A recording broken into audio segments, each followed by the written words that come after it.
Hello guys, good morning. So welcome back to my YouTube channel. This is Autoboy Zone.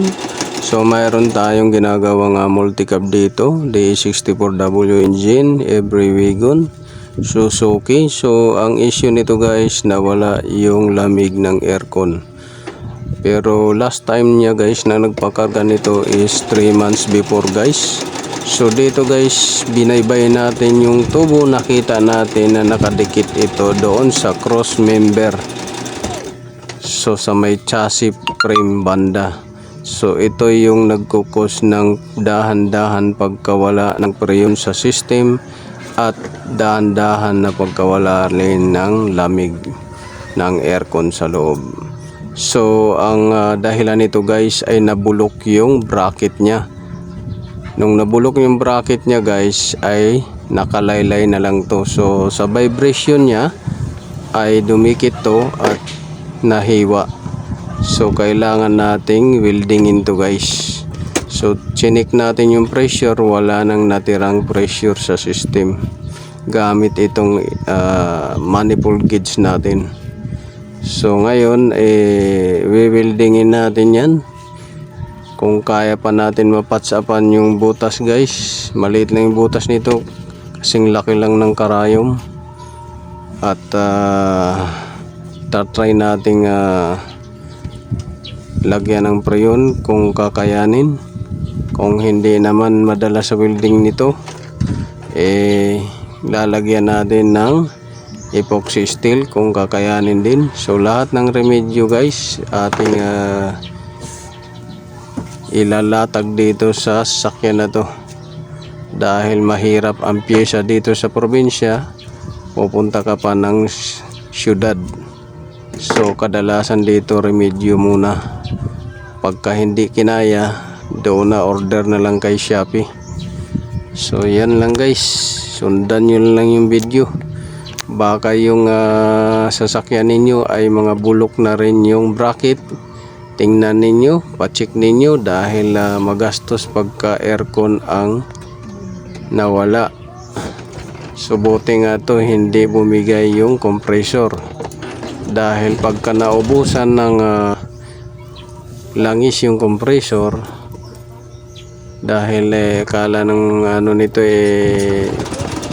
mayroon pa, so yan lalabas, matutuyuan at magkakaroon ng moisture sa system. Yun ang makakasira sa system, contamination at yung dry yung system. So yan lang guys yung may papayo ko sa inyo. Tingnan ninyo, baka maya wala ng mga bracket, nakalaylay na at sumasabit na sa gilid ng car frame. Mabubuting tubil, lalabas pa, mahal pa magpadugtong.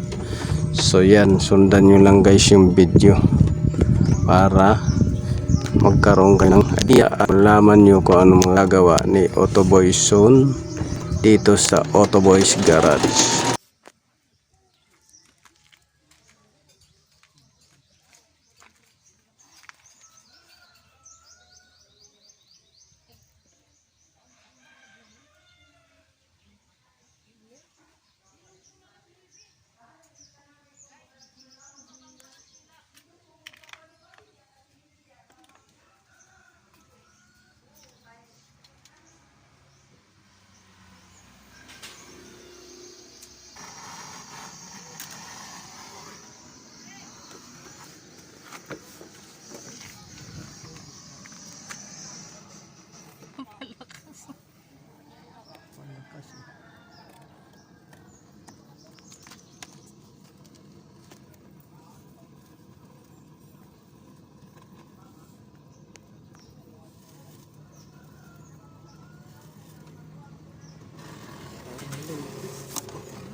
Lokal dari uang.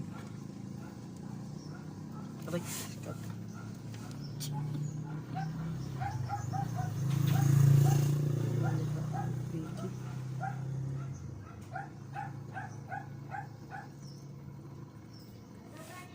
Kapikit. Ay. Ala yung isa.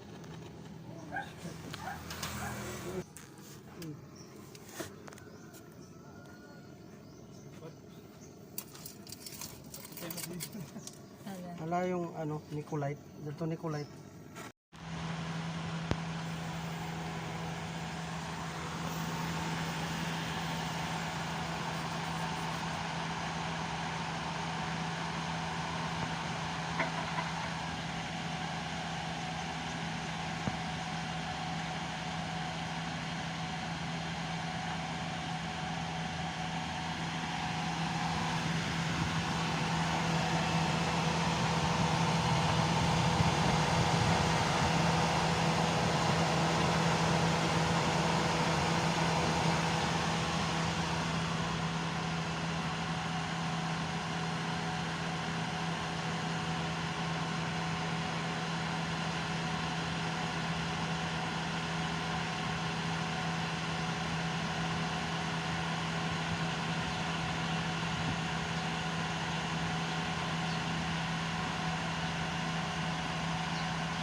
Kira kong mga dlaon.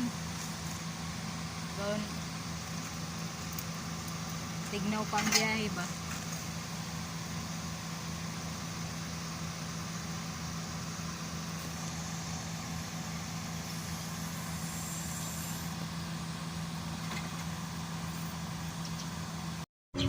So diyan guys, makikita nyo lakas na ng tulo ng drain sa aircon. Lakas na ng tubig. So malamig na siya. So hopefully tatagal tong ginawa natin para hindi na tayo mag back job. Pero dahil warranty naman to, kailangan anuhin natin, gawin natin kung sakaling lalabas uli doon sa ginawa natin yung leaking. So yun guys, God bless you all.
Make